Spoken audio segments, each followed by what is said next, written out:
Hello friends. तो कैसे हैं आप लोग? सब बढ़िया। तो इस वीडियो से हम शुरू करने वाले हैं आपका न्यू चैप्टर जो है चैप्टर नंबर 4 एंड चैप्टर का नाम है डाटा हैंडलिंग। अब आप ये मत सोचना कि यहाँ पे तो चैप्टर नंबर 5 है और चैप्टर नंबर 5 का नाम है डाटा हैंडलिंग। तो ऐसी कोई बात नहीं है। ये जो बुक है मेरे पास, ये है आपकी पुरानी बुक मैथमेटिक्स की, जिसमें 4th चैप्टर था आपका प्रैक्टिकल ज्योमेट्री, जो कि अब जो आपका न्यू सिलेबस है उसको रेशनलाइज करके 4th चैप्टर को हटा दिया गया है। काफ़ी इंटरेस्टिंग चैप्टर था, ये भी अच्छा लगता था करने में। इसमें ऐसे आर्क काट के ये क्वाड्रिलेटरल बनाने होते थे, कभी कभार रोम्बस बनाने होते थे, कभी पैरेललोग्राम बनाने होते थे। तो मज़ा आता था इन क्वेश्चंस को करने में। पर अब उस चैप्टर को हटा दिया गया है और उस चैप्टर नंबर 4 में डाटा हैंडलिंग को इंक्लूड करा गया है। तो आप इस चैप्टर को चैप्टर नंबर 4 मानकर ही देखना सीखना इस वीडियो में। तो चैप्टर का नाम है डाटा हैंडलिंग। तो सबसे पहले आपको चैप्टर के नाम से ही पता चलना चाहिए कि चैप्टर हमें कहना क्या चाह रहा है। उसका चैप्टर का नाम सबसे पहले आपको जानना सबसे ज़्यादा ज़रूरी है। तो चैप्टर का नाम है डाटा हैंडलिंग। अब डाटा हैंडलिंग का मतलब होता है किसी भी डाटा को हैंडल करना। मतलब मान लीजिए, सपोज करिए आपके क्लास में टीचर हैं और स्कूल में टीचर तो होंगे, ऑब्वियसली बात है। और टीचर को क्या करना है, आपके जो एवरेज हाइट है ना, सबके बॉयज़ गर्ल्स जो भी हो, उनके एवरेज हाइट पता करना है। तो वो क्या करेगी, सबको खड़ा करेगी, पूछेगी, उनके हाइट्स को अपने एक नोटबुक में लिखेगी। हालांकि ऐसा नहीं करते हैं, पर इसमें जो लिखा है मैं उसका कोडिंग बता रहा हूँ आपको। और उनको लिखकर एक सिस्टमैटिक मैनर में तैयार करेगी, ताकि आराम से वो बाद में भी जब हो टाइम उनके पास देख सके। इन सब चीज़ को ग्राफ में रिप्रेजेंट करेगी। अब अलग अलग तरीके के ग्राफ होते हैं जो आपने अर्लियर क्लास में पढ़े होंगे। तो अब हम शुरू करते हैं फर्स्ट पॉइंट, जो है इसका पिक्टोग्राफ। अब पिक्टोग्राफ में क्या होता है ना, कोई सिंबल होता है और सिंबल के आधार पर उनको डिनोट किया जाता है। जैसे यहाँ पे एक कार, अब यहाँ पे पूरा एक कार 100 कार के बराबर है। मतलब एक कार का मतलब है 100 कार्स। ठीक है।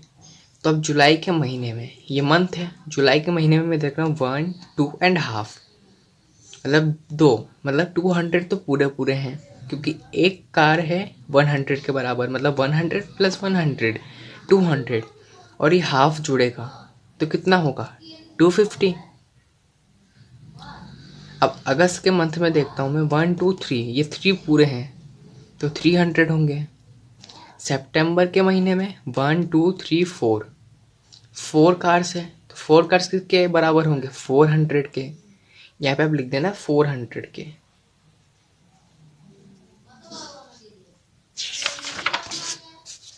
अब है यहाँ पे सेकंड बार ग्राफ।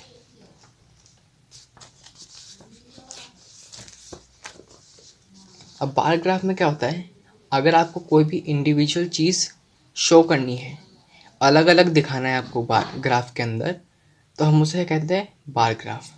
अब बार ग्राफ को आप कैसे पहचानोगे, इसको पहचानने की सबसे अच्छी ट्रिक होती है, ये जो ग्राफ रिप्रेजेंट होगा ना, इनके बीच में गैप्स रहेंगे। तो ये होता है पहचानने का तरीका। और बार ग्राफ में क्या होता है, जो भी इंडिविजुअल चीज़ होती है उसको रिप्रेजेंट करने के लिए हम बार ग्राफ का यूज़ करते हैं। ठीक है, अब हम चलते डबल बार ग्राफ की ओर। तो डबल बार ग्राफ में क्या होता है, जो दो ग्राफ चलते हैं और वो एक साथ चिपक के चलते हैं, जैसे मैथ के साथ। जैसे यहाँ पे है वाइट बॉक्स है, 2005 से 2006 तक की जो भी है चीज़, मतलब मार्क्स ऑब्टेन्ड बाय स्टूडेंट, वो 2005 से 2006 वाइट बॉक्स के आधार पर डिनोट करी गई है। और जो ये ब्राउन बोलो या फिर शेडेड बॉक्स बोलो इसे, जो 2006 से लेकर 7 तक के मार्क्स को रिप्रेजेंट कर रही है इस बॉक्स में। तो इसको हम कैसे रिप्रेजेंट करेंगे, इसको हम डबल बार ग्राफ में रिप्रेजेंट करेंगे, क्योंकि हमें दोनों दिखाने हैं चीज़। तो इसलिए ऐसे चलती रहती है डबल बार ग्राफ में। ठीक है, ये ख़त्म हुआ हमारा। अब हम देखते हैं ऑर्गेनाइजिंग डाटा। अब ऑर्गेनाइजिंग डाटा में क्या होता है, जैसे सपोज़ करिए आपका एग्ज़ाम हुआ, जैसे कि यूनिट टेस्ट होते हैं हमारे यहाँ पे, तो होते हैं FA1 FA2 ऐसे एग्ज़ाम्स होते हैं यूनिट टेस्ट। तो उसमें क्या होता है ना, मैम आपके मार्क्स को, आपको पहले सबसे पहले मार्क्स देगी, अब उनको एक सिस्टमेटिक मैनर में तैयार करेगी, फिर उसे आपके पेरेंट्स टीचर मीटिंग में आपके पेरेंट्स को शो करेगी कि आपके बेटे के या बेटी के ऐसे मार्क्स हैं, ऐसे मार्क्स हैं। ठीक है, तो ऑर्गेनाइजिंग डाटा में यही चीज़ होती है। जो रॉ डाटा होता है ना, रॉ डाटा मतलब जो मार्क्स मैम ने दिए उसको तैयार नहीं करा अभी कि नोटबुक में लिखेगी फिर उसे पेरेंट्स को दिखाएगी, ऐसे कुछ नहीं करा अभी, तो उनको बोलेंगे हम रॉ डाटा। तो जब उनको मैम सिस्टमेटिकली तैयार करती हैं डाटा को, फॉर एग्जाम्पल जैसे यहाँ पे दे रखा है, a group of students was asked for their favourite subject, the results were as listed below. मतलब कि आप यही कहना चाह रहा है कि कुछ स्टूडेंट्स हैं जो कि अपने मार्क्स को, मतलब अपने फेवरेट सब्जेक्ट को बताते हैं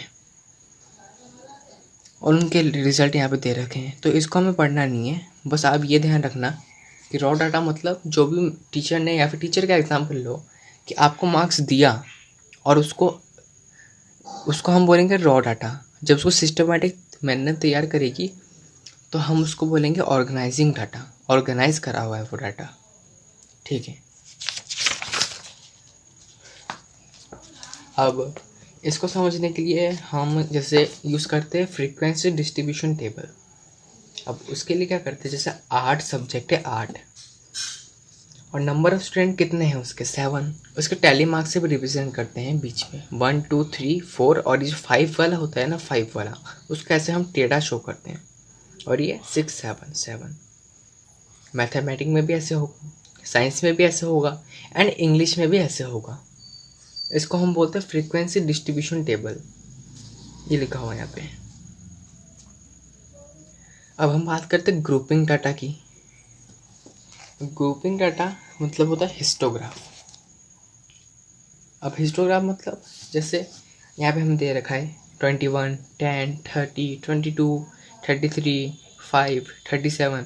इसको हमें देखना पड़ता है, जैसे 21 है तो मैं दूसरे 21 कहाँ पे ढूंढूंगा, यहाँ पे एक 21 मिला मेरे को, और भी ऐसे होंगे, शायद तक तो 21 यहाँ पे 2 ही है। अब इसको समझने के लिए हम इसको कैसे समझेंगे, अगर आपको ग्राफ में तैयार करना है उसके लिए आप ऐसा थोड़ी ना करोगे कि हाँ आपने स्केल से ग्राफ बनाई अच्छे से, फिर यहाँ पे ऐसे टिक करोगे 21, फिर यहाँ पे भी 21 मतलब 2 21, फिर वहाँ पे शो करोगे, ऐसा तो नहीं करोगे ना आप। तो उसके लिए हम इस फ्रीक्वेंसी डिस्ट्रीब्यूशन टेबल का यूज़ करते हैं। जैसे यहाँ पे 0 से 10 के बीच में, मतलब 0 से 10, अब यहाँ पे 0 से 10 लिखा हुआ है तो 0 से 10 मत समझना, क्योंकि जो लास्ट का नंबर होता है ना इसको हम इंक्लूड नहीं करते हैं। 0 से 10 है, इसका मतलब यहाँ पे 0 से 9 तक के नंबर लिखे गए हैं। अब यहाँ पे 10 to 20 दे रखा है, पर 10 to 20 नहीं होगा, क्या होगा 10 to 19 होगा। पर लिखना मत इसे आप भूल करके भी, क्योंकि ऐसा ही चलता है ये यहाँ पे मैथ की लैंग्वेज में, मैथमेटिक्स की लैंग्वेज में तो ये चलता है। जिससे मैंने बोला था आपको 20 to 30 के लाइन में, मतलब यहाँ पे 21 भी आ जाएगा, 20 भी आ जाएगा, 21 भी आ जाएगा, 29 तक जितने भी नंबर होंगे उसका हम ऐसे रिप्रेजेंट करेंगे। और फ्रीक्वेंसी डिस्ट्रीब्यूशन टेबल बहुत इंपॉर्टेंट है आपके लिए, इनको टैली मार्क्स कहते हैं। मैंने आपको समझा ही दिया, आपने पिछले पहले की क्लास में भी पढ़ा होगा टैली मार्क्स क्या होता है। ठीक है, तो मेरे को ज़्यादा बताने की ज़रूरत नहीं है इसके बारे में। तो अब मैं बढ़ता हूँ आगे। अब ये जो एक्सरसाइज थी ओल्ड एनसीईआरटी में एक्सरसाइज 5.1, ये अब आपके सिलेबस से रिमूव हो चुका है, इसके जगह आ चुका है यहाँ पे 5.2 एक्सरसाइज। अब इसको भी आपको 5.2 नहीं 5.1 ही मानना है। तो ये जो एक्सरसाइज 5.2 यहाँ पे दे रखा है, आपको इसे एक्सरसाइज 5.1 मान के चलना है। तो मैं इसको शुरू करूँगा। फर्स्ट क्वेश्चन है यहाँ पे, A survey was made to find the type of music that a certain group of young people liked in a city. Adjoining pie chart shows the findings of the survey. ये एक pie chart बना के दिया हुआ है. अब pie chart का अगर मैं आपको रफ इंट्रोडक्शन दूं तो ये होगा, और आपको पता भी होगा शायद, कि पाई चार्ट होता है वो एक सर्कल की तरह है. ये तो हम लोग को दिख रहा है, और ये 360 डिग्री का टोटल बनता है, और इसके अंदर ही आपको डी की मदद से एंगल बनाने पड़ते हैं. एंगल मतलब कौन कितने परसेंट है चीज़. जैसे सेमी सर्कल है, सेमी क्लासिकल है, सॉरी सेमी क्लासिकल इतना पोर्शन है 20%, इसको आप यहाँ पे शो करोगे तो वह एंगल के हिसाब से शो होते हैं. यहाँ पे आप पाई चार्ट बनाना भी सीखेंगे. तो इसमें क्या है, a survey was made to find the type of music that certain group of young people liked in a city. एक सर्वे करा गया, क्या फाइंड करने के लिए सर्वे करा गया कि कितने यंग पीपल को कौन कौन सी टाइप की म्यूजिक पसंद है. सेमी क्लासिकल है, क्लासिकल है, फॉल्क है, और यहाँ पे लाइट है, जो हमें बता रहा है कि ज़्यादातर लोगों ने लाइट को ही पसंद करा. तो यहाँ पे फर्स्ट पॉइंट दे रखा है हमें, if 20 people liked classical music how many young people were served. अगर 20 लोगों को क्लासिकल म्यूजिक पसंद आता है तो कितने यंग लोगों का, कितने जवान लोगों का सर्वे करा गया. टोटल पीपल हमें बताना है एक तरीके से. तो हम शुरू करेंगे फर्स्ट पॉइंट.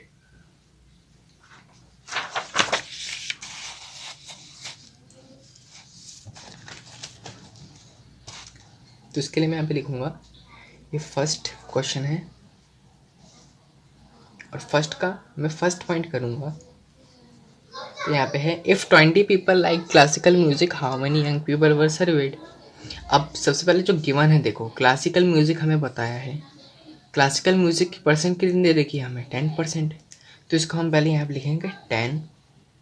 अब परसेंट, जब अगर परसेंट है तो परसेंट हट के, अगर आपको परसेंट हटाना है, और इस क्वेश्चन में तो परसेंट हटाना ही है, तो परसेंट हटाने के लिए नीचे हम 100 का यूज़ करते हैं. ये आप जो 8 चैप्टर आएगा आपका, जिसका नाम है कंपेयरिंग क्वांटिटीज, शायद, हाँ, कंपेयरिंग क्वांटिटीज़, उनमें आप परसेंट इन सब की चीज़ के बारे में ज़्यादा सीखोगे. वो चैप्टर भी आपका बहुत इंपॉर्टेंट है. तो 10%, 10 ये जो डैश होता है इसको हम बोलते हैं पर, और इसको सेंट, 10%. अब हमें टोटल पीपल निकाला है, मतलब 10%, 10% of total people.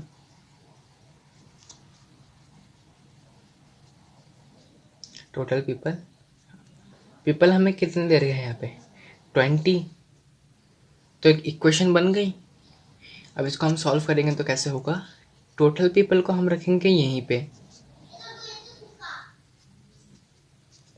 Total people यहीं पे रखा, और 20 के पास ये जो 10 है जो मल्टीप्लाई में है यहाँ पे, वो इस साइड में आके RHS में आके चला जाएगा डिवाइड में, और जो यहाँ पे 100 है ना डिवाइड में, वो इस साइड में आके मल्टीप्लाई में आ जाएगा 100.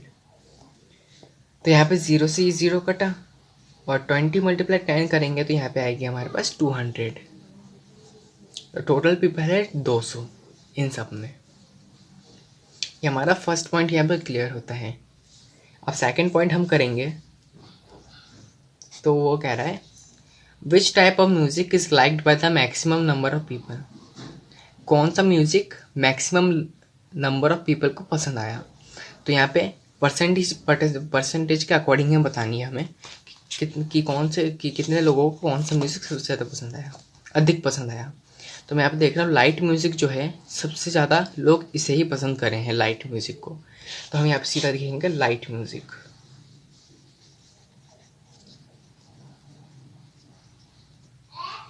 लाइट म्यूजिक ये यहाँ भी ख़त्म होता है. और थर्ड पॉइंट हम करेंगे, तो यहाँ पे है, if a cassette company were to make 1000 CDs how many of each type would they make. मतलब एक कैसेट कंपनी है और उनको 1000 CDs बनानी है ईच टाइप ऑफ म्यूज़िक की. तो बताओ प्रत्येक हर एक म्यूज़िक के लिए इनको कितनी सीडीज़ बनानी पड़ेगी। तो ये ईजी क्वेश्चन है। करना क्या है हमें, जैसे हम शुरुआत से चालू करेंगे क्योंकि हमें ईच का बताना है, मतलब सबका। तो सेमी क्लासिकल से अगर हम चालू करेंगे तो देखिए अब आगे के स्टेप आप सेमी क्लासिकल की परसेंटेज है यहाँ पे 20। तो 20% हटाने के लिए हमें नीचे लगाना पड़ेगा 100। अब मल्टीप्लाई, टोटल सीडीज कितनी है यहाँ पे 1000। तो 1000 से सीधा हम मल्टीप्लाई कर देंगे। तो 20 से यहाँ पे 20 कट हो जाएंगे नीचे से ऊपर, और 20 को मल्टीप्लाई करेंगे हम 10 से, तो यहाँ पे आएगा 200। तो सेमी क्लासिकल म्यूजिक के सीडीज बनाने के लिए 200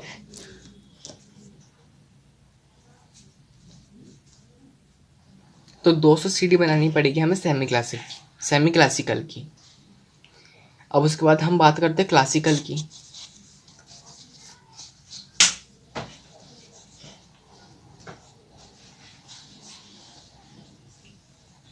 तो क्लासिकल की परसेंटेज है यहाँ पे 10%।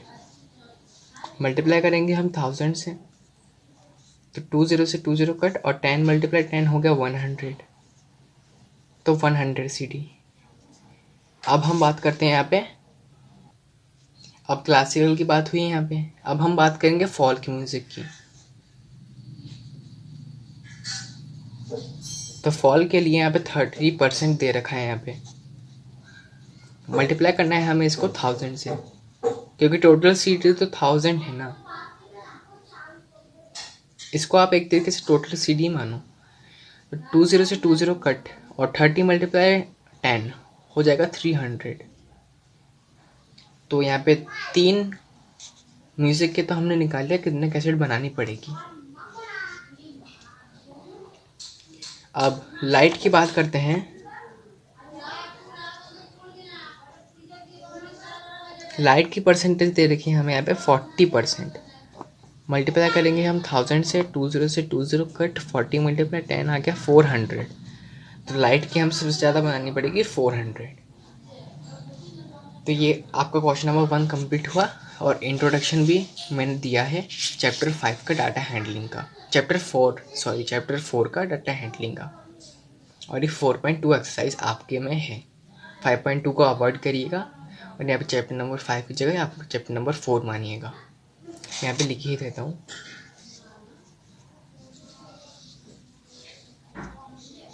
Chapter number 4 data handling and exercise 4.1 होगा यहाँ पे, और यहाँ पे एक्सरसाइज 4.1 होगा आपके न्यू एनसीईआरटी में। तो आई होप आपको ये वीडियो अच्छा लगा होगा। अगर आपको इस वीडियो से कुछ भी सीखने को मिला है अच्छा, तो आप इस वीडियो को लाइक करिएगा और सब्सक्राइब करिएगा।